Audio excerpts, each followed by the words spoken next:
I still remember the way the rain hit the pavement that night at Fort Liberty.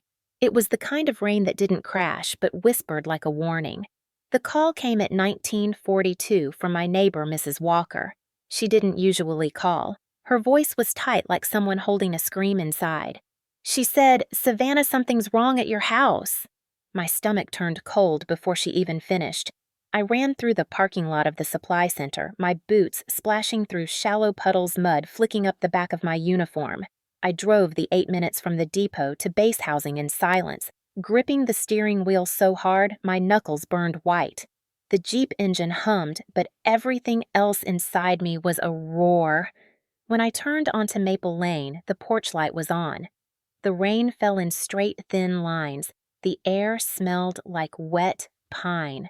The house looked too quiet. I opened the door without knocking.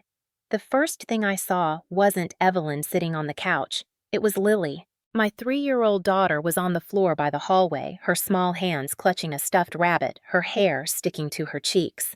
Her wide brown eyes locked onto mine, silent but screaming. A purplish mark had started to bloom on her left cheek.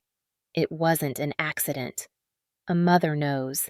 My breath caught, not like a gasp, but like something inside me clenched and refused to let go. My boots left muddy prints on the floor as I crossed the room. Evelyn didn't even get up. She sat back, her legs crossed, hands resting calmly on her lap. She said she fell. Her voice was steady, like she had rehearsed it. The lamp behind her cast a soft yellow light that touched her shoulders, but didn't warm the room. It made everything look colder. I knelt in front of Lily. She didn't speak. She couldn't. She just pressed the rabbit closer to her chest. My hands hovered over her face, afraid to touch, afraid she would flinch. She didn't cry. That silence felt louder than any scream. In training, they teach us how to keep control, how to breathe under pressure, how to lead when things break. But no one trains you for the moment someone hurts your child. My vision narrowed until all I saw was her face and that bruise. My jaw locked. I turned toward Evelyn. She gave me that same patient smile she always used when she wanted me to feel small. She said, "You overreact to everything. It's just a bruise." My hands curled into fists against my knees. I didn't yell. I didn't give her the satisfaction. Outside, I heard the distant hum of a military police jeep doing rounds. The house smelled like wet carpet and cheap perfume. My neighbor's porch light flickered through the window. Evelyn stood pretending to look concerned, pretending to care. She walked toward me but stopped when she saw my face. I lifted Lily into my arms. Her little body was trembling warm against my chest. My shirt absorbed the rain from her hair. I felt her heartbeat against mine, fast, uneven. I whispered, "It's okay," even though I didn't believe it yet. I glanced back at Evelyn, the woman who thought she could control everything and everyone. She didn't know that something inside me had shifted in that exact second. Something final. There are moments in life when your world splits in half. Before and after. That night, the line was drawn. As I stepped outside, the rain hit my shoulders, and the wind carried the sound of the bass loudspeaker somewhere in the distance. I held Lily closer. Evelyn's shadow lingered at the doorway, smug and quiet, believing she could talk her way out of anything like she always did. I looked back once, not at her, but at the yellow light spilling out of that doorway. It felt like standing at the edge of a cliff. I whispered, "Never again." The MP Jeep turned the corner. The headlights cut across the rain-white beams, slicing through the night. It was still quiet, but not for long. If you were me that night holding a trembling child against your chest, hearing the soft hum of base patrol getting closer and knowing the person standing behind that door had crossed a line, you could never forgive, would you stay silent? Would you look away? Or would you fight? Before the storm, before the bruise, before the soundless scream in Lily's eyes, there was the slow, quiet way Evelyn Kane had always tried to run my life. People on base saw a staff sergeant who kept everything in order, who never missed a drill, who ran convoys like clockwork. They didn't see the woman who spent her evenings fighting a different kind of war behind closed doors. I've been a single mom since the day Lily was born. 3 years old now, she's small for her age, with dark curls that always fall into her face and eyes that say everything words can't. She was born without a voice. I learned to listen to silence. The base housing neighborhood is lined with identical beige houses and trimmed hedges. Every porch looks the same, but behind those walls, families are either holding together or tearing each other apart. Mine fell somewhere in between, stuck in that quiet place where control wears a polite smile. After my mother passed away when I was 19, my father remarried fast. Evelyn arrived with expensive perfume red nails and the sharp kind of smile that doesn't reach her eyes. She was the type of woman who loved hosting Sunday dinners and loved even more when everyone sat where she told them to. For years I tried to be civil. She never raised her voice in public. She didn't have to. Her power came in subtle cuts. When Lily was born, Evelyn wrapped her claws around us tighter. She said it was out of concern. I knew better. She criticized everything: the way I fed Lily, the clothes she wore, the fact that I didn't have a husband. She once said in that soft, careful tone that sounds like concern, but isn't that a child without a father ends up broken? I remember sitting at the dinner table, Lily still an infant, Evelyn across from me, with her wine glass half full, tilting her head as she said it. My father didn't say a word. He rarely did when she spoke. He'd just look down at his plate and chew like silence was safer. When Lily was diagnosed as mute, Evelyn's mask slipped a little more. She sighed as if her life had been personally inconvenienced. She said things like, maybe if you'd done things differently, maybe if she'd had a stable family. She never said it in front of others. She saved those words for me alone, and I took them not because I believed them, but because I was too busy surviving to fight every battle she started. In base housing, privacy is a thin wall. She started showing up more often. She'd offer to help watch Lily when I was on long shifts, say it was her way of supporting family. But it was never about helping. It was about control.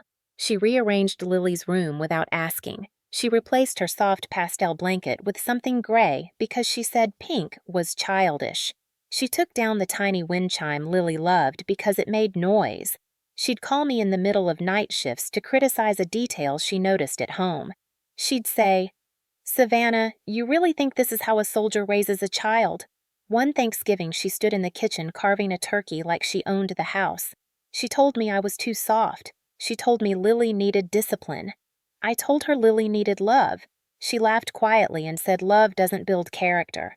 Discipline does. She loved saying things that way, like she was the adult in the room and I was just some reckless soldier who couldn't handle motherhood. It wasn't just the words. It was the way she moved through my house like she belonged. The way my father would follow her lead. The way Lily would shrink when Evelyn entered a room, even at 2 years old. My daughter learned very early that some silences aren't peaceful, they're heavy. I tried to set boundaries. I told her I'd arrange formal childcare during my shifts. She called it an insult. She said family should be trusted. When I stood firm, she went to my father, twisting it into a story about how I didn't respect them. It always ended with the same scene: me on the couch, my father quiet, Evelyn looking at me like she'd already won. And every time I told myself to hold it together for Lily. I couldn't afford chaos. I was raising a child and serving my country at the same time. I picked my battles carefully. Evelyn had a way of blurring lines. She made it seem like she was doing me favors while tightening the leash around everything I cared about. She called herself grandma in front of Lily. She corrected the way I spoke to my own daughter. She bought clothes without asking and told neighbors how involved she was in our lives, painting herself as the benevolent matriarch. I bit my tongue more times than I can count, but beneath the surface something was cracking. There was one night I remember clearly. I had just returned from a late convoy run. The house smelled like her perfume. Lily was asleep. Evelyn was sitting in my chair holding a cup of tea like it was hers. She looked at me and said softly, but sharp, "Savannah, some people aren't meant to raise children." The room spun for a second. I'd faced sandstorms, night missions, convoys, under pressure, but nothing hit like that sentence. She didn't shout. She didn't need to. She planted her poison in whispers. After that night, I stopped believing this was just tension. It was war, not loud, not visible, but real. People talk about family like it's supposed to be a shield. For me, mine was a slow tightening rope. I didn't know how close we were to the breaking point, but I felt it in every glance she gave Lily, in every time she touched what wasn't hers, and in every night I came home from duty wondering what kind of world my daughter was living in while I was gone. The first cracks didn't come with screaming or sirens. They came quiet, like hairline fractures under painted walls. Lily had always bruised easily soft skin and restless energy, but these bruises were different.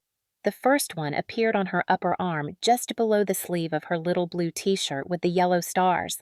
I saw it when I lifted her out of the tub one night after a long shift. It wasn't round like a bump from a fall. It was oval, darker at the center. A mark that made something in my chest tighten. She didn't cry. She never cried around me, not because she wasn't hurting, but because she didn't have a voice to tell me how much it hurt. She looked at me, big brown eyes wide, and pressed the stuffed rabbit to her chest. I brushed her wet hair back gently and told myself it was nothing. Kids fall. Accidents happen. But I didn't believe it. 2 days later, I saw another bruise, faint but visible on her calf. Then one behind her shoulder blade. It was late fall, so Lily wore long sleeves most days. I didn't see them right away. That was the thing about bruises. They hide until they don't. I asked Evelyn about them once, casually pretending I wasn't already on edge. She laughed in that controlled way of hers and said, "Children trip." She said maybe if you didn't coddle her so much. That word stuck to my ribs like a splinter. Coddle. She always used it like love was weakness. I wanted to believe her. For a moment, I almost did. But every time I looked at Lily, I saw the quiet way she flinched when Evelyn entered a room. It wasn't loud. It was subtle. A small shift of her shoulders, a tightening of her little hands around her toy. I'd spent years in convoys reading faces under pressure. I knew what fear looked like when someone tried to hide it. A week later, Mrs. Walker, my neighbor, mentioned she'd heard crying one afternoon while I was at the motor pool. She said she knocked on the door, but Evelyn told her Lily had tripped. The same explanation. Different day. The story was always the same. That's how control works. Not in chaos. In patterns. I checked the camera system I'd installed by the front door. The feed showed nothing. Not because it didn't work, because it had been turned off for several hours that afternoon. Evelyn said it must have glitched. I didn't believe her. But I didn't have proof either. She knew how to live in that in-between space where guilt can't be proven but can't be ignored. I started writing things down. Not in a big dramatic way, just small notes. Date, time, what I saw, what she said, the bruises, the silences, the moments that made my gut twist. Soldiers keep logs. It's how we survive the chaos. I turned that habit inward, building a quiet record no one knew about but me. I began noticing patterns in Lily's body language. She'd relax when she was alone with me. She'd shrink when Evelyn called her name. She'd never go near the kitchen when Evelyn cooked. She'd retreat to the corner of her room when Evelyn raised her voice at anyone. Fear is a language even the voiceless speak fluently. Some nights I lay awake staring at the ceiling, the faint sound of bass generators humming in the distance. I'd replay the bruises in my mind like a loop I couldn't stop. I'd think about my father. I'd think about loyalty, about duty. I'd think about the girl I used to be, the one who kept quiet because speaking only made things worse. I hated the part of me that still wanted to believe Evelyn wasn't capable of crossing that line. She'd always been cruel with words, but words didn't leave marks like the ones on Lily's arms. Then came the night I found Lily's favorite wind chime, the one Evelyn had taken down months earlier, broken in the trash. The wood was split in two, the little metal tubes bent like someone had stepped on it. Lily didn't cry. She just stared at it. That silence tore something in me. The fractures were no longer invisible. I started testing Evelyn's stories, asking small questions, not accusing, just pushing. Each time she'd have an answer ready. A fall on the steps, a bump on the table, a bruise from the park. Her calm made my doubt feel like betrayal. That's the cruelty of family control. It convinces you to question yourself even when the evidence is on your child's skin. One evening, I picked Lily up from Mrs. Walker's house after a late shift. Mrs. Walker mentioned in a whisper, "Savannah, you might want to keep an eye on that woman. She said she'd seen Evelyn pulling Lily a little too hard by the arm earlier that week. Not hitting, just hard enough to make her uncomfortable." Her voice carried the kind of weight only someone who's seen too much can carry. That night, I stood in Lily's room after she fell asleep. The nightlight cast a soft glow against her pale pink walls. She slept clutching the rabbit to her chest like a shield. I traced my fingers over the logbook on my nightstand. Dates, times, bruises, whispers. Not enough to confront, but enough to know this wasn't in my head. I stared at the ceiling, my chest heavy. This wasn't a choice I wanted. It was a line I was being forced toward. In the Army, loyalty is drilled into us from the first day. You protect your own. But what happens when the threat comes from your own? When the line between loyalty and survival starts to blur? I wanted to protect my father. I wanted to keep the peace. But more than that, I wanted to protect Lily. And in the quiet when no one else could hear, I admitted to myself that I couldn't do both. I didn't know it then, but those first fractures were the start of everything. The day would come when I'd stop writing things down and start acting. But for now, I just watched the cracks spread through my world, one silent bruise at a time. The night it happened was ordinary in the way storms always are before they break. I was supposed to be off by 1800, but a late supply drop from the airfield kept me at the logistics center longer than planned. By 1900, I was still signing off reports, the air in the office stale from the hum of overhead lights. Rain started somewhere between the second and third truck light, at first tapping against the windows like impatient fingers. I called home once.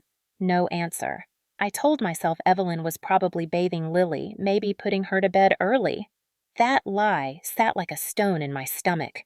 By 1945, Mrs. Walker, my neighbor, was washing dishes when she heard it. Later, she'd tell me she couldn't describe the sound exactly.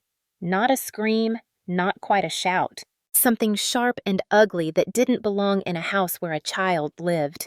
She stepped onto her porch in her cardigan, rain soaking the edges of her slippers, and saw the faint glow from my living room window. No movement, just the sound. At the same time, an MP patrol jeep rolled past headlights cutting across the row of base houses. Routine, slow. No one stopped. I pulled into the driveway at 2100. My uniform jacket clung to me damp from the short sprint between the truck and the door. The porch light was on. The air smelled like wet grass and something faintly sweet, Evelyn's perfume. When I opened the door, the silence inside hit harder than any noise could have. It was the silence I'd learned to fear, the kind that pressed against your skin and waited for you to breathe first.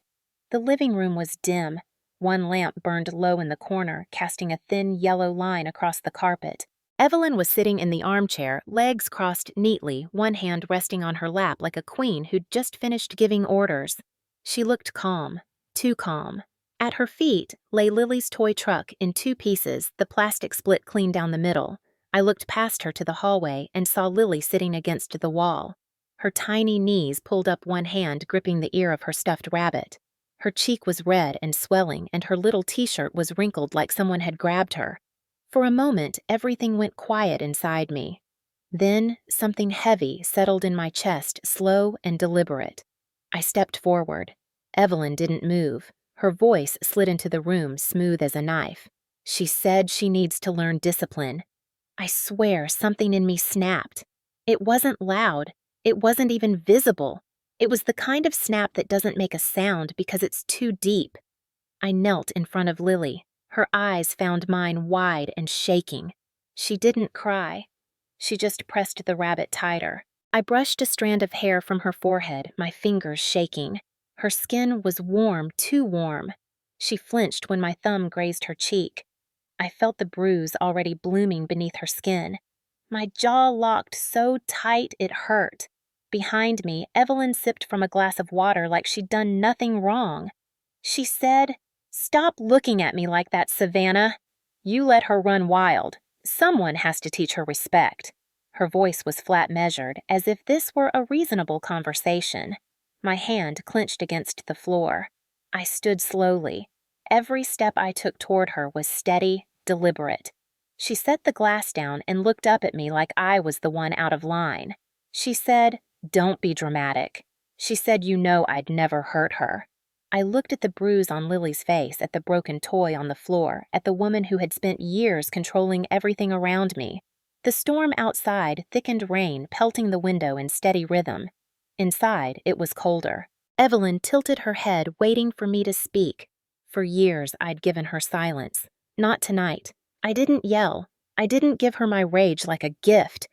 I walked past her, opened the front door, and stepped onto the porch. The MP Jeep was still making rounds. Its headlights flashed down the street. I raised my hand. The MPs didn't ask many questions. They saw the bruise. They saw Lily's wide eyes. They saw the way I stood, rain dripping off my hair, voice steady like someone who had finally decided she'd had enough. One officer took notes. Another quietly scanned the room. Evelyn tried to explain it away. She said Lily tripped on the carpet. She said the toy just broke when she fell. But her voice cracked on the last word, just enough to expose the lie. When they asked if I wanted medical support for Lily, I didn't hesitate. I wrapped her in a soft blanket, lifted her into my arms, and walked past Evelyn without looking back. She said something behind me. I don't even remember the words. All I remember is the sound of Lily's heartbeat against my chest, fast and frightened.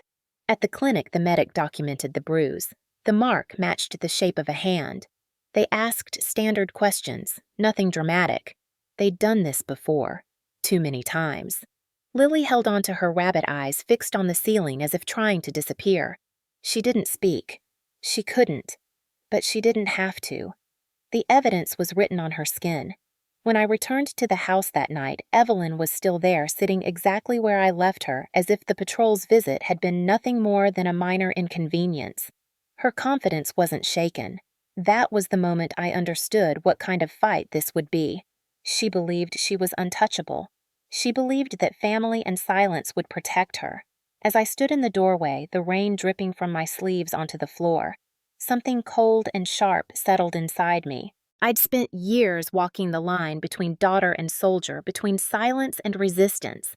But that night, I wasn't just a soldier. I was a mother. And I knew exactly which line I was about to cross. Evelyn met my eyes and smirked like she thought she'd already won. But the truth was simple. This wasn't the beginning of her victory. It was the beginning of her end. The storm outside howled against the roof. Inside, I whispered to Lily's sleeping face, never again. That night, shock turned into fury, and fury turned into resolve. The thing about fury is that it can burn you alive if you let it. That night, I didn't scream. I didn't give Evelyn the storm she expected. I moved with the kind of clarity only a soldier who has run out of patience can have. After the MPs took their notes, I asked them to file a report. My voice didn't shake. I gave them the exact time I arrived home, the exact words. Evelyn said the position of the broken toy, the swelling on Lily's cheek. Every detail was logged like it was a field report. One of the MPs raised his eyebrows, surprised at how calm I sounded. He didn't know this wasn't calm. This was war. I drove Lily straight to the base medical center wrapped in her blanket.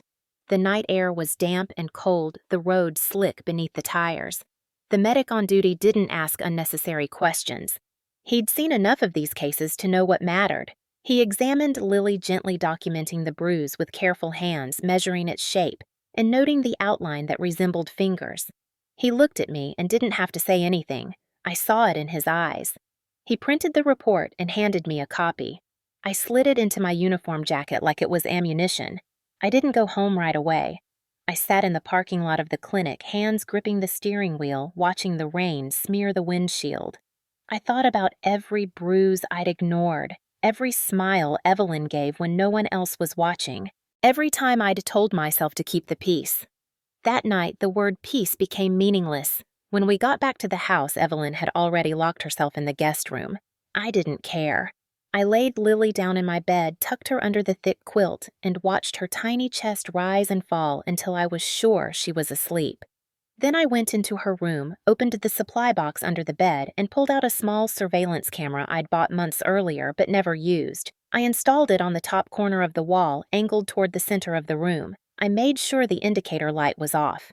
No one but me would know it was there. I closed the door and let the silence settle over the house like a thin layer of ice. In the days that followed, I said little to Evelyn. I didn't confront her, didn't give her another chance to spin her stories. I went to work, came home, kept my distance, and waited. That's what strategy is sometimes, patience with a knife underneath. Evelyn didn't know I'd already called the military police again the morning after the incident, asking for a copy of the official incident report for my records. She didn't know that Lily's medical file had been flagged for mandatory follow-up. She didn't know the camera in Lily's room was already recording. On the third night it happened, the camera caught Evelyn walking into Lily's room after lights out. I watched the footage on my laptop, every muscle in my jaw locked tight. She stood over Lily's bed, whispering things I couldn't hear but didn't need to. Her face was tight, her eyes sharp, not the sweet mask she wore in public. Lily clutched her rabbit-small shoulders, shaking. Evelyn bent closer, lips moving, and I saw Lily shrink against the wall. That image burned itself into me. It wasn't just cruelty. It was a woman who thought she was untouchable. I replayed that clip 3 times, memorizing every frame. Then I copied it to an encrypted drive and hid it in my duffel bag. No more doubt. No more waiting. The next morning, I ran into Sergeant David Chin outside the logistics center. He'd served longer than me. A quiet man, not the type who gossiped. We'd deployed together once. I trusted him. He noticed something in my face before I said a word. He said, "Bad night." I told him everything. Not the watered-down version. The truth. The bruise, the patrol, the camera. His jaw tightened as he listened. He didn't say I was overreacting. He didn't tell me to wait. He told me about a case years ago when his sister went through something similar on base housing. How silence nearly destroyed her. How the only thing that made the system move was evidence and persistence. He said, "Don't let her think she's safe in the shadows. Shine the damn light." He told me to bring everything to CID. Not later. Now. I stood in the parking lot holding my coffee like it was the only thing keeping me steady. The wind whipped against the flag near the entrance, and the sound reminded me where I was. This wasn't just a home. It was federal property. There were rules. And for once, those rules could work in my favor. That night, I made copies of everything. The medical report, the MP incident log, the footage. I organized it like an operational file labeled and time-stamped. I wasn't just a mother anymore. I was a soldier on a mission. Evelyn still walked around the house like nothing had changed. She made herself tea called my father and played the part of the harmless stepmother. She didn't notice the shift in the air, but I did. It was in the way I no longer flinched when she spoke, in the way I watched her without blinking. I used to think silence was survival. Now I understood silence was her weapon. I wouldn't give it to her anymore. On the 5th night, I held Lily as she fell asleep, her tiny hands wrapped around my thumb. I whispered a promise into the dark. No more bruises. No more pretending. The next morning, I put on my uniform, tied my hair back tight, and walked toward CID headquarters like I'd walked toward 100 missions before. But this time, the battle wasn't across the ocean. It was in my own house. Breaking the silence wasn't loud. It was precise, clean, and unstoppable. Walking into CID felt nothing like I'd imagined it would. There was no echoing hallway, no heavy music swelling in my chest. It was quiet, sterile, unforgiving. The kind of quiet that forces you to hear your own breathing. I carried the evidence folder in one hand and the USB drive in the other. My boots clicked against the tile floor with the kind of weight I'd once carried into convoys, but this time it wasn't combat gear I was holding. It was proof. A week earlier, Evelyn still believed she was untouchable. That morning, she had no idea a federal investigation had started.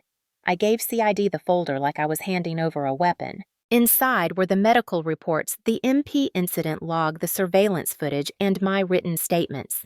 The special agent on duty, a tall man with lines etched deep into his face, flipped through each page without interruption. He didn't offer me a polite smile. He didn't say he was sorry. He nodded once like someone who's seen too many bruises on too many children to pretend surprise.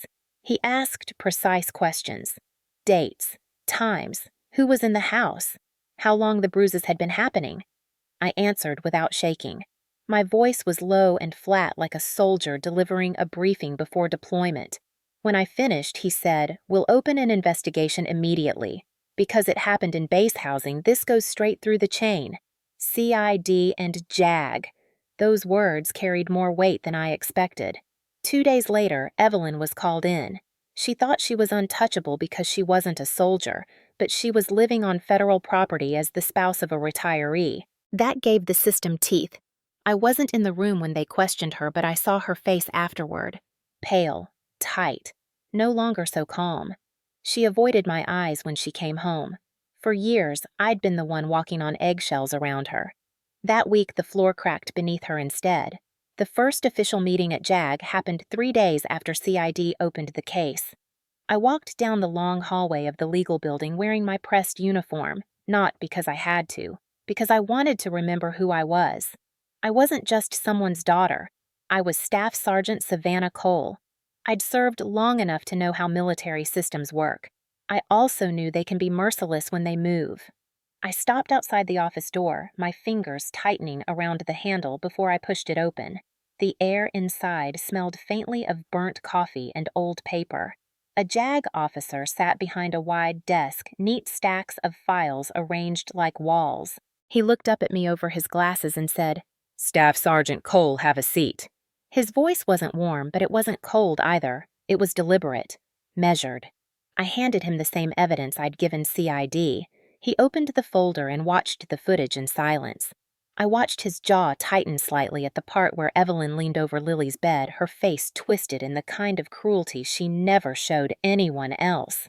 He paused, the video took a long breath, then looked at me. His tone shifted. "This will go to full review," he said. "The bruising evidence and video footage are clear. Because it involves a dependent inside base housing, JAG will handle prosecution in coordination with civilian law." The words landed like solid ground beneath my feet. For the first time in weeks, I wasn't standing alone in the dark. After that, everything moved in quiet precision. CID agents interviewed neighbors, including Mrs. Walker, who repeated what she'd heard that night.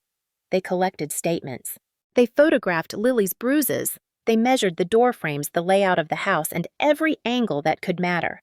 Evelyn was interviewed again.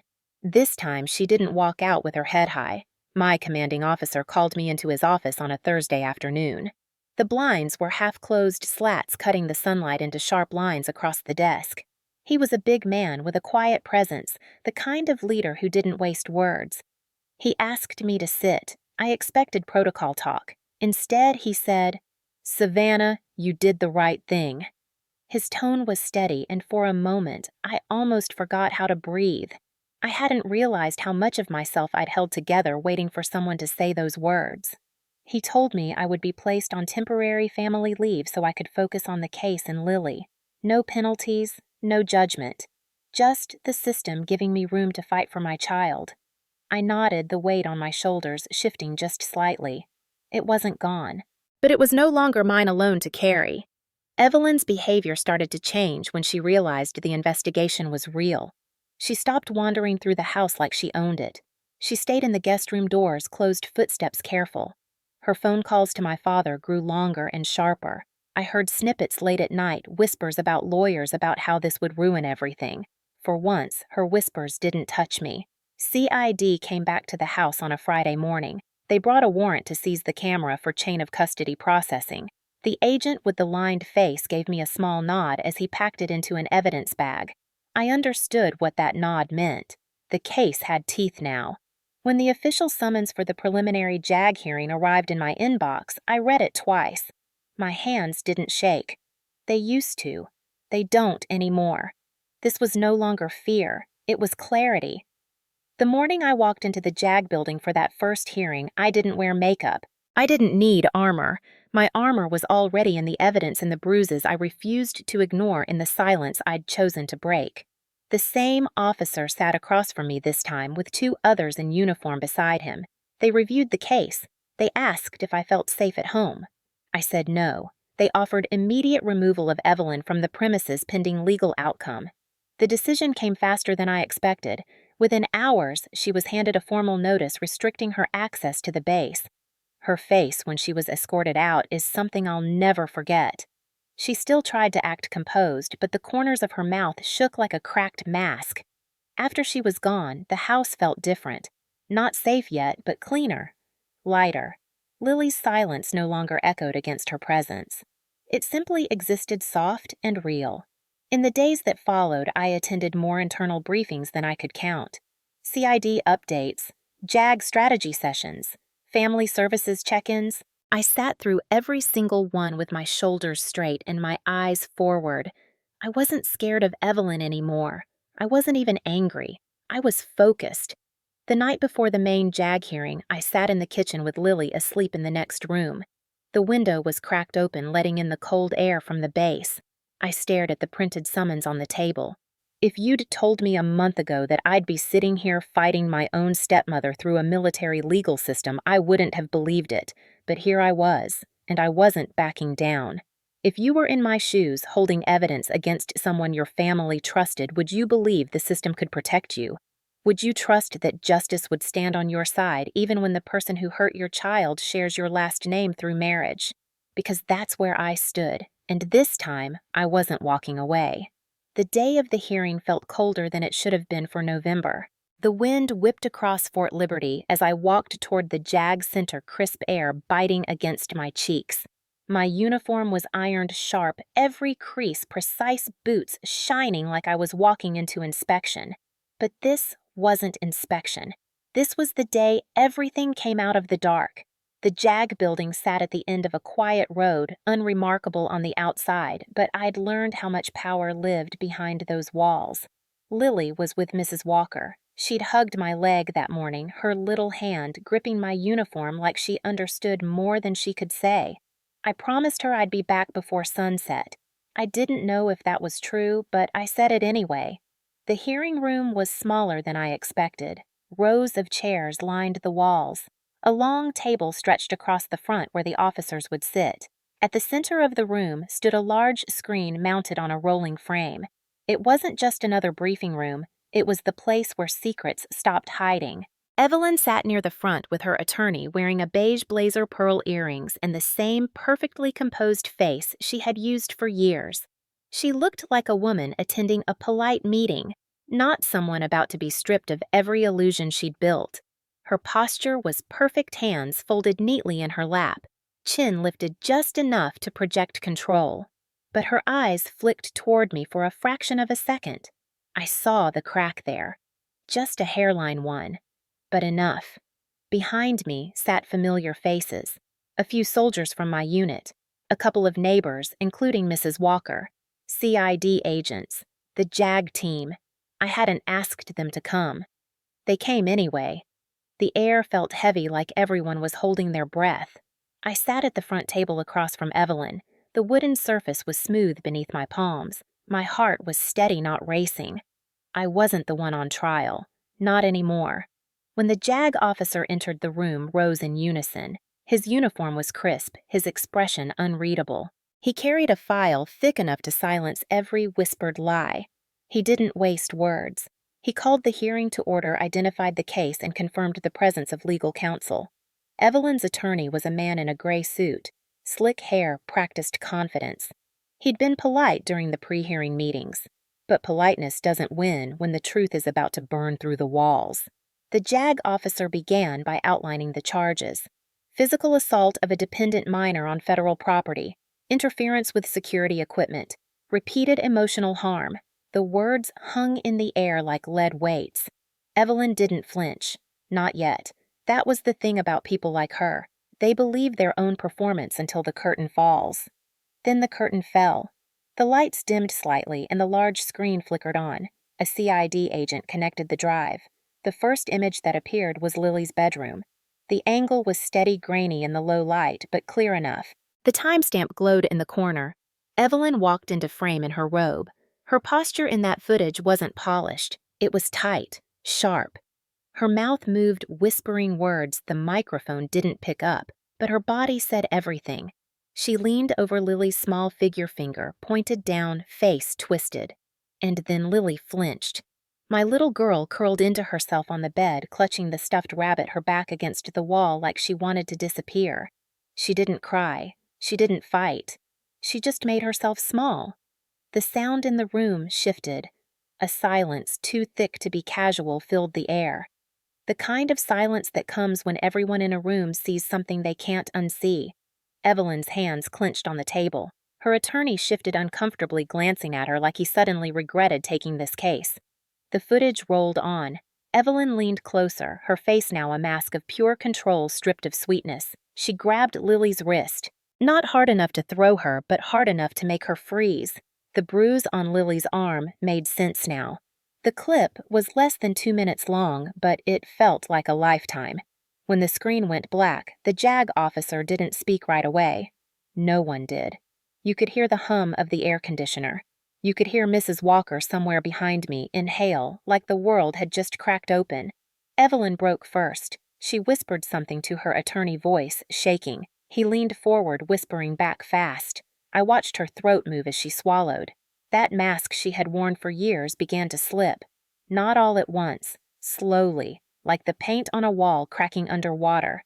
The JAG officer cleared his throat and spoke with quiet authority. This footage was collected lawfully from a camera owned by the complainant and submitted through CID chain of custody. It is verified. His tone didn't shake. He turned to Evelyn's attorney. Do you contest the validity of this footage? The attorney hesitated, for a second too long. Then he said, No, sir. The officer nodded. Then he began reading through the charges again, but this time slower. Each word carried weight. Assault of a minor, harassment, tampering with security equipment, endangering a dependent on federal property. He spoke each one clearly, letting it echo. Evelyn's breathing quickened. She stared down at the table like it might swallow her. When he reached the end of the list, he looked directly at her. Mrs. Kane, you have the right to counsel and to respond to these allegations. Do you wish to respond? Her lawyer nudged her gently. She lifted her head. For the first time, her face wasn't perfect. Her lipstick looked too sharp against skin gone pale. She said I was just trying to help. Her voice was small. Nothing like the woman who used to walk through my house as if she owned it. The officer didn't look impressed. He said the evidence does not show help. It shows harm. Behind me, someone exhaled slowly, almost shaking. It could have been Mrs. Walker. It could have been one of the soldiers. It could have been me. Evelyn's lawyer tried to shift the angle. He spoke about family tension, misunderstandings, the stress of caregiving. The words sounded thin. Every time he opened his mouth, the image of that little girl flinching on the screen drowned him out. The JAG officer didn't interrupt him. He let him speak until the excuses tangled on themselves. Then came the witness statements. Mrs. Walker walked to the front with slow steps. She wore a simple cardigan and the kind of look only someone with nothing to lose can wear. She told them about the night of the patrol, about the sounds she heard, about knocking on the door. Her voice didn't shake. She wasn't telling a story. She was stating facts. A CID agent read out his observations from the night of the incident. A medic confirmed the medical findings, matching bruises to the shape of a hand. Each piece was laid on the table like a weight pressing down on Evelyn's mask until it shattered completely. Her hands shook now. Her attorney leaned closer, whispering fast, but she stared straight ahead like she wasn't hearing him anymore. She knew. Everyone in that room knew. There was no way out. The JAG officer gave her one last chance to speak. She didn't. Her silence wasn't power anymore. It was fear. He stood. The sound of his chair sliding back cut through the room. He read the formal list of charges and the recommended actions. Temporary removal from base housing effective immediately. Prosecution for assault and harassment under applicable military and civilian law. A restraining order. And the line that made my chest loosen for the first time in months, immediate protection order for the minor Lily Cole. I didn't smile. I didn't cry. I sat there with my hands folded in my lap, steady, not because it didn't hurt, but because justice, when it finally walks into the room, doesn't need you to scream. It just stands on its own. Evelyn's face crumpled at the edges. She wasn't the woman with the perfect posture anymore. She was just another person caught beneath the weight of the truth. The officer dismissed the room, and the sound of chairs scraping against the floor filled the air. I turned to see the faces behind me. Some were angry. Some were quiet. All of them understood what they had just seen. Mrs. Walker met my eyes and gave me a single firm nod. She didn't need to say anything. As Evelyn was escorted out, she glanced back at me. For years, that look used to make me shrink. That day, it did nothing. Her power had always lived in the shadows, and the shadows were gone. Walking out of that room, the November wind hit my face. It didn't sting this time. It felt clean.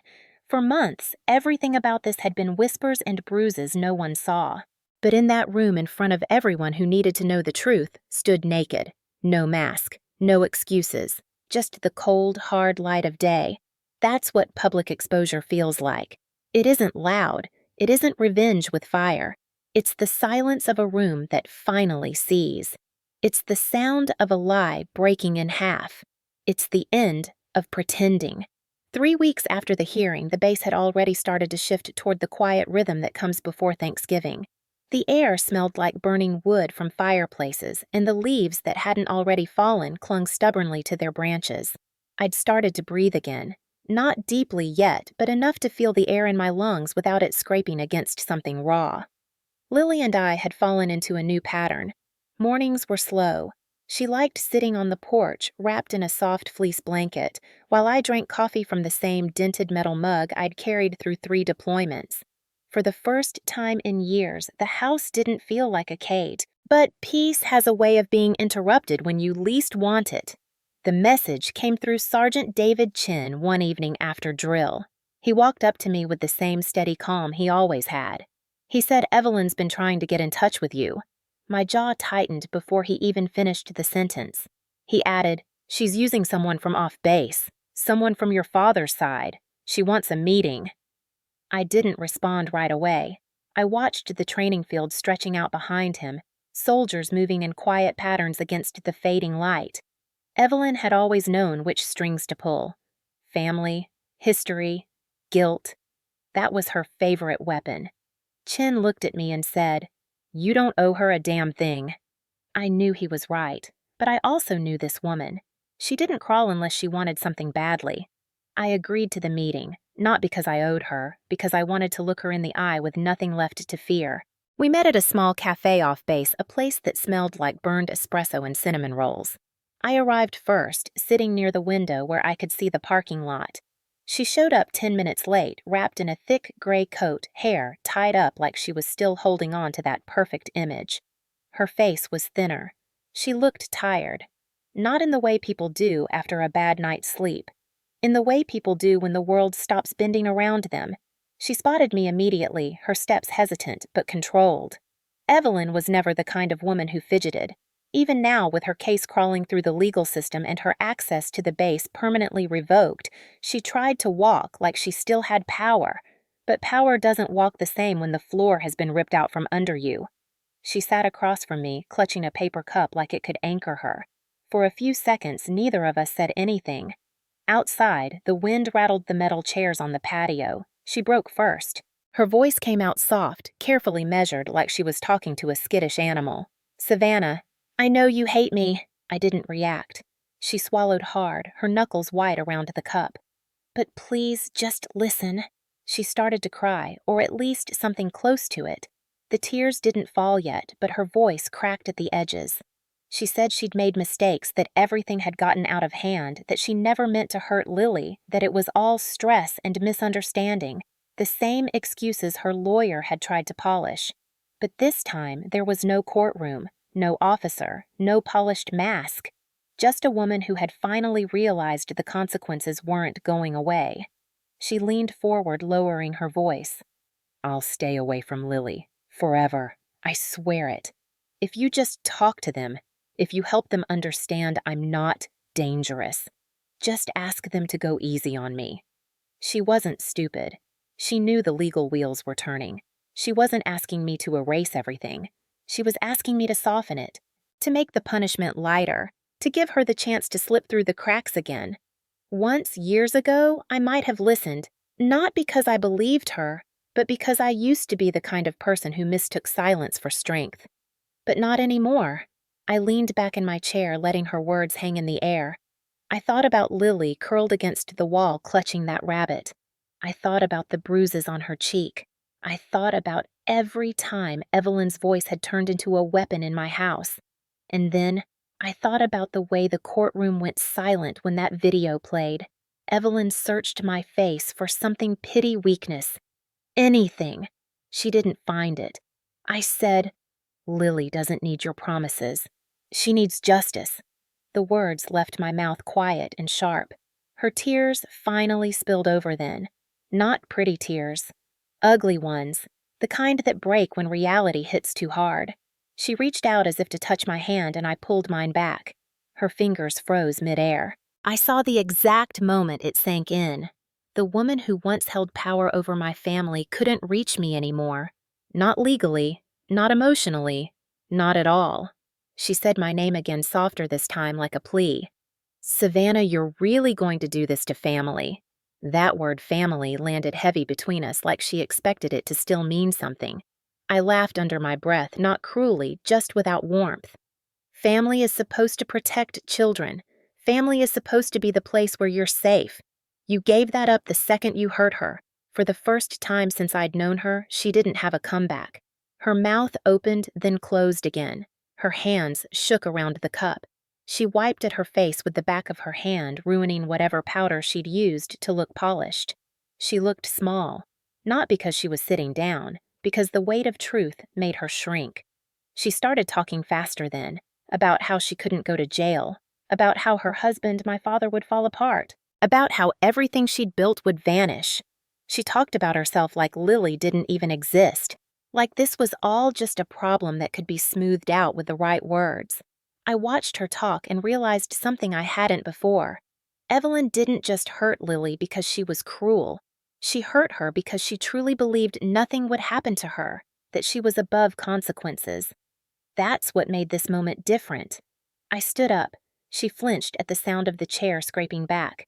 I looked down at her, not with rage, with finality. "You don't get to ask me for mercy. Not after everything." Her eyes widened like she didn't expect me to leave it at that. But there was nothing else to say. As I turned to walk away, she grabbed the edge of the table like she was trying to keep herself from falling. Her voice cracked through the cafe. "Savannah, please." I stopped, not because of her, because of me. Because this was the last time she would ever speak to me like she still had a hold. I didn't turn back. I just said, "You should have thought about family before you hurt mine." Then I walked out. The air outside was cold, sharp, and clean. My breath fogged in front of me as I crossed the parking lot. I could hear Evelyn sobbing inside the sound muffled by the glass door. I didn't feel triumphant. I felt steady. She had always expected me to bend. I didn't bend this time. I didn't even look over my shoulder. By the time I reached the car, the sun had dipped low, throwing long shadows across the lot. My reflection stared back at me from the window, uniform collar still crisp, eyes clear. For years, Evelyn had been the storm in my life. That day, she was just another voice fading behind me. Some people think revenge is about fire and shouting. It's not. Sometimes it's just standing up, walking away, and letting the truth do the damage. She wanted mercy, but Lily deserved justice. And that's the only promise I'll ever keep. The courtroom wasn't large. Military hearings rarely are. It was the kind of room that strips away noise, the kind that makes lies sound thin. On the morning of the sentencing, the air was damp, the base wrapped in low gray clouds that matched the weight pressing against my chest. I wore my uniform again, every seam ironed flat, my hair pulled back so tightly it felt like steel. Lily was with Mrs. Walker. She didn't need to see this part. This wasn't about innocence. It was about consequences. When I stepped through the double doors into the courtroom, the low murmur of people talking stopped. It wasn't a grand hall like in the movies, just polished wooden benches, the judges stand at the front, the flags behind it. 2 MPs stood near the door, their faces blank hands clasped behind their backs. Evelyn sat at the defense table wearing a navy suit and pale lipstick, trying to look like someone who belonged in a polite society luncheon instead of here. Her attorney sat next to her, flipping through his notes, as if a better turn of phrase could rewrite what the video had already shown. I took my seat behind the prosecution's table, hands steady on my lap. The JAG officer leading the case nodded at me once. Not warm, not distant, just steady. We'd been through briefings, strategy sessions, and hearing after hearing together. By now, we didn't need words. Across the aisle, Evelyn kept her chin up, but her hands were clenched so tightly in her lap that the knuckles were white. It was almost poetic. A woman who spent her life trying to look composed was falling apart in the smallest places she thought no one would notice. The judge entered. The room rose in unison. The gavel struck once a sharp, clean sound that sliced through the tension. Everyone sat. The prosecution began by laying out the evidence again, not with the urgency of someone trying to convince, with the precision of someone holding the truth like a blade. They spoke of the medical reports, the incident logs, the camera footage, the witness testimony. They didn't need embellishment. The facts spoke for themselves. Evelyn's attorney tried to respond his words smooth and polished, but they fell flat against the weight of what had already been seen. The JAG officer then read the recommended sentence aloud. No access to base housing. A permanent protective order preventing contact with both me and Lily. A suspended sentence with mandatory counseling and probation. Official notation on her record. A criminal record that would follow her. For someone like Evelyn, who spent her life crafting appearances, that record would be a scar she could never cover. When the judge looked at her and asked if she had anything to say before sentencing, she hesitated. The room was silent, the kind of silence that demands the truth. Her lips parted, then closed again. She whispered something to her attorney, who gave a slight shake of his head. She looked up at the judge and said softly, "I'm sorry." The words barely reached the back row. There was no conviction behind them. No understanding. Just the panic of someone watching their carefully built world collapse. The judge didn't react. He simply delivered the sentence, each word sharp and measured. Evelyn Kane, you are hereby prohibited from entering Fort Liberty or any military installation. You are prohibited from contacting Staff Sergeant Savannah Cole or her dependent in any form. You are sentenced to probation and mandatory counseling as ordered. A criminal record of this conviction will be retained. The sentence is effective immediately. Her shoulders flinched at the last line. It wasn't a long sentence. It wasn't prison, but it was permanent. It stripped away everything she used to shield herself. It made her accountable in a way she'd never been. When the judge struck the gavel again, 2 MPs moved forward. They weren't aggressive, just efficient. They told Evelyn to stand. She did slowly, like her legs weren't quite steady. Her lawyer whispered something, but she didn't respond. She looked smaller than I'd ever seen her. Not because the uniformed men standing beside her made her look weak, because the mask was finally gone. She turned her head, then just enough to find me across the room. Our eyes met. There was no defiance left in hers, no smugness. Just the hollow look of someone who finally understood they couldn't undo what they'd done. I didn't look away. I didn't offer pity. I didn't give her anything. For years, she'd controlled rooms with her presence. That day, she didn't control a single breath. The MPs walked her out, each step of her shoes against the tile, echoing through the courtroom like the closing of a door that would never open again. I watched until she disappeared through the side exit. Only then did I let out the breath I'd been holding since the judge read her name. When I stepped outside the building, the sky had opened just enough to let in a thin line of sunlight. It fell across the pavement in front of the entrance, cutting through the gray. Soldiers passed by in small groups, some nodding politely, some looking away, but I could feel something shift around me. I wasn't just the woman in the middle of a scandal anymore. I was the woman who stood up, and the system had listened. Later that day, I received the official paperwork confirming the protective order. The language was cold and clinical, but between the lines, it meant safety. It meant that for the first time in a long time, Lily's home wouldn't have a shadow hanging over it. The fallout within the family came fast. My father called once. His voice was quieter than I'd ever heard it. He didn't scream, he didn't defend her, he just said he didn't know how everything had gone this far. I didn't answer that. Some things can't be explained to people who chose not to see them coming. The call ended with silence, and I didn't call back. The family I grew up with had cracked long before this courtroom. That day, it finally split down the middle. But outside that fractured bloodline, something else formed. My commanding officer had told me before the hearing that the unit would have my back. I hadn't believed him entirely. But when I returned to the company area a few days after sentencing, they didn't avoid me. They didn't whisper. They stood a little straighter when they saw me. Some nodded. Some patted my shoulder. One of the junior soldiers asked quietly if everything was over. I said almost. What I didn't expect was how quiet the base felt after Evelyn was gone. It wasn't a silence made of fear. It was a silence made of air finally clearing. For months, I'd carried this storm inside me, waiting for the world to look away like it always does when family is involved. But the world didn't look away. Not this time. I took Lily to the PX that weekend. She held my hand the entire time, her little fingers wrapped around mine. She liked watching the other kids from the stroller line at the food court. The bruise on her cheek had faded completely, replaced by soft skin and curious eyes. She couldn't speak, but she didn't need to. Her hand tightened in mine as we passed the MP patrol, and then it relaxed again. She understood in the way children do when safety returns. On the Monday after sentencing, I stood outside the gate of the base housing area and watched the MPs escort Evelyn's remaining belongings out. She wasn't there. She wasn't allowed to be. Her car was gone, her name wiped from the access list. The shadow she'd cast over that house disappeared as fast as the moving truck. That night, I tucked Lily into bed and stood in the doorway of her room long after she'd fallen asleep. The camera in the corner was still there, but the recording light blinked steady and calm. I hadn't decided whether I'd take it down yet.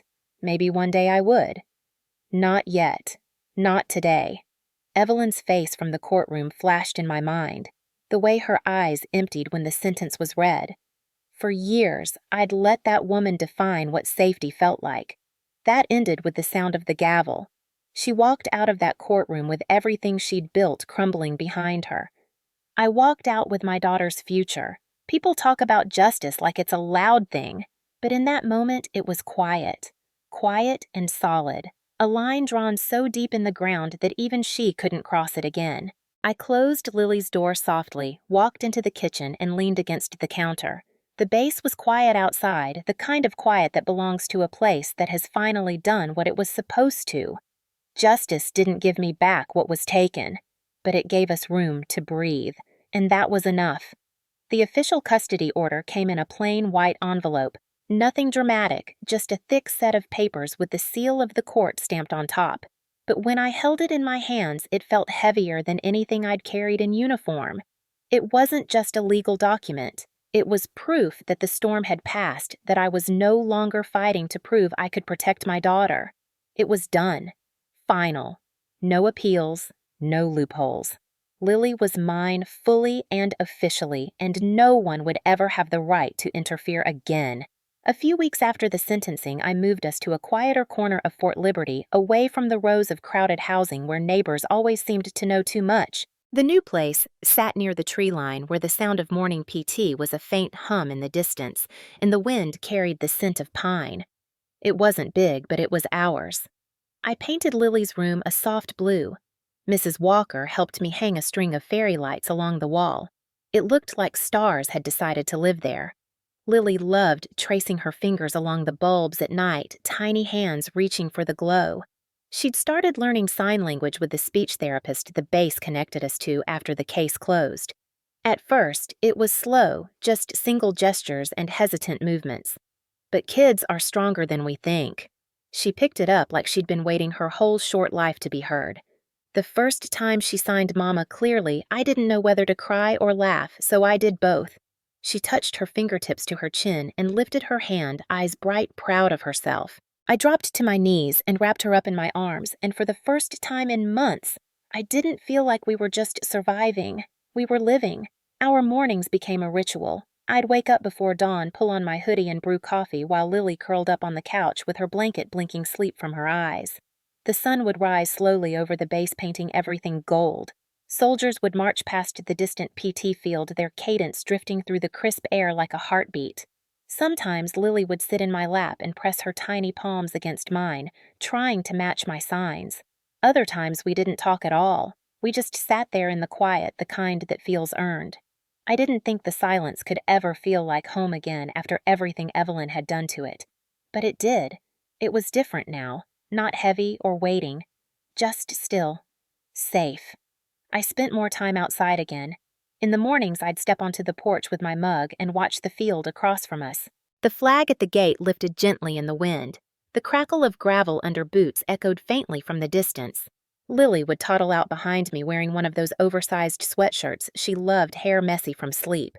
She'd reach for my hand and I'd squeeze it lightly.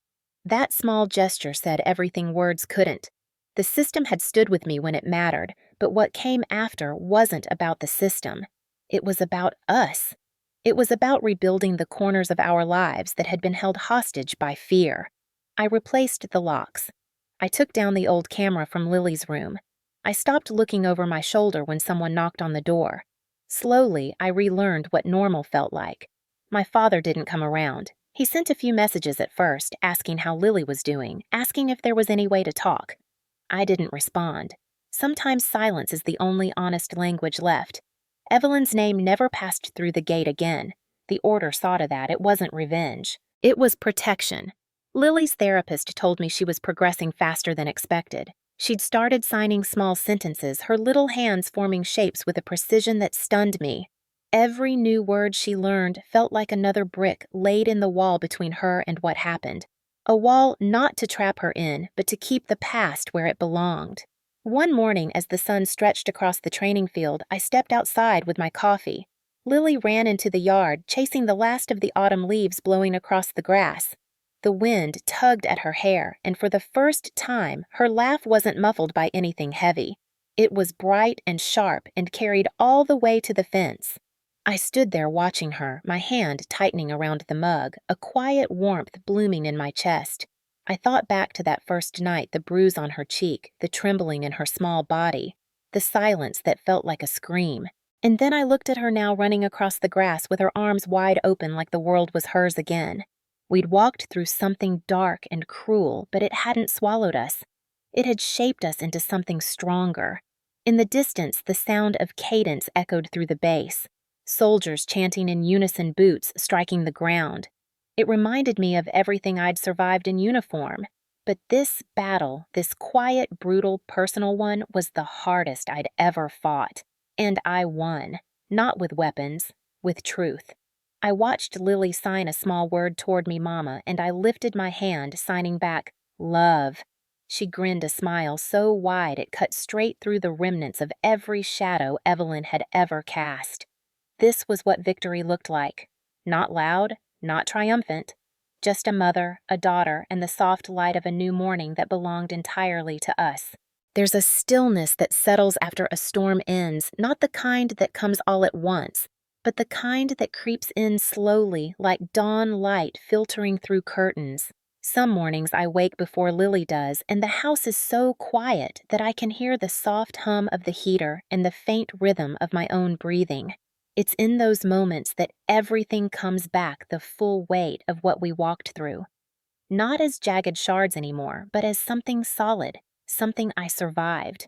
When it began, fear ruled everything. I carried it in my bones in the way my shoulders never fully relaxed, in the way I walked through the house like it might collapse at any second.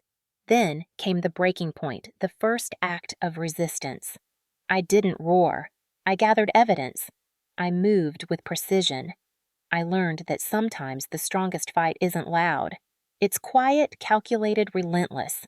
And then came the long middle, the battle that stretched across nights filled with paperwork, interviews, hearings, and courtrooms where every second felt like a test of my spine. I kept standing because I didn't have the luxury of falling apart. Lily needed someone who wouldn't blink. But the part that stays with me most isn't the fear or the fury. It's the moment justice walked into the room. I'll never forget the silence when the video played, the way every eye in that courtroom shifted from doubt to certainty. I'd spent years believing that power always protected itself, but that day I learned something different. I'd thought the army was only about rules, hierarchy, and the endless rhythm of orders, but when I stood with evidence and refused to back down, the system stood with me, not because I was loud, but because the truth was louder. I didn't walk this path alone. There were people who stood quietly in my corner. Sergeant Chin, who told me to take the evidence to CID, Miss Walker, who gave her statement without hesitation. My commanding officer who gave me space to fight for my daughter, and the JAG officer who didn't let her mask of control protect her when the evidence came to light. A few days after the final paperwork was signed, I walked to the JAG building one last time. The wind was cool but soft, brushing across the parade field like a quiet salute. I didn't have a meeting. I didn't have a reason other than the need to look the man who had stood for the law in the eye and say thank you. He was at his desk, the same stack of files surrounding him, the same half-empty cup of coffee. He looked up as I walked in, recognizing me immediately. No formal greeting, just a nod. I said I came to thank you. He set his pen down, hands folded on the desk, listening without interrupting. For months, I'd spoken to him with a soldier's edge, always braced, always ready to defend. This time, my voice was steady for a different reason. I told him how much it mattered that someone in his position didn't look away, how much it mattered that the system didn't flinch just because the person who hurt my daughter shared my family name. He didn't smile. He didn't say something rehearsed. He just nodded and said, "You did the hard part. We just did our job." He wasn't wrong, but there was something powerful in knowing the system had done its job, that it could work the way it was meant to when you refused to be silent. I left the office with the sun on my face and a weight gone from my shoulders. Healing isn't something that arrives wrapped in a bow. It isn't a single day or a single breath. It's slow, uneven. Some nights I still jolt awake, heart racing, waiting for shadows that aren't there anymore. Some mornings Lily climbs into my lap before the coffee's done brewing, and I remember why I kept standing when everything felt impossible. Her laugh is still soft but full. Her hands move quickly now when she signs, her eyes lighting up like she's telling stories without needing a voice. That's the sound of healing in our house. Not the absence of what happened, the presence of something new. I've stopped asking why it happened. I've stopped replaying the what-ifs. Instead, I trace the path like a soldier walking a battlefield after the fight is done. I see where I stood my ground. I see where I almost broke. And I see where the line of justice finally held. If you'd told me a year ago that I'd face my own family in a courtroom and watch the system strip away their power, I would have said I wasn't strong enough. But strength isn't something you're born with. It's something built in the dark when you decide silence won't save anyone. Every day now, Lily and I step out onto the porch before sunrise. I watch her chase the wind-hair messy hands flashing signs only I can read. And I know that this quiet, unremarkable, steady life is the reward. Not vengeance, not spectacle, just peace. And peace, after everything, is the loudest victory I'll ever know. The wind at Fort Liberty always seems to hit hardest at the gate. Maybe it's the way the field opens up just beyond the fence. Maybe it's the way the flag catches the light, but every gust feels like it's carrying something bigger than me. I stand there holding Lily's small hand, feeling her fingers curl tightly around mine. And for the first time in a long time, I don't look back. We walk slowly, the gravel crunching beneath our shoes, the sun beginning its climb over the horizon.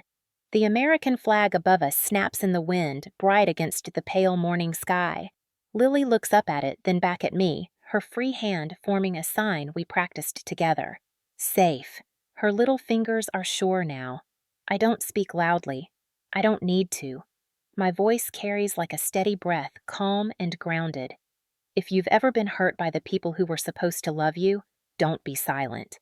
If you've ever been told to keep the peace when the cost is your dignity, your safety, or your child's future, don't believe them. Silence protects the ones who harm, not the ones who suffer. I glance down at Lily as we step closer to the gate. Her hair catches the light. She signs another word. Home. It's simple, small, but it's everything. Justice isn't a prize reserved for people with power. It's for the ones who refuse to back down, even when the odds feel impossible.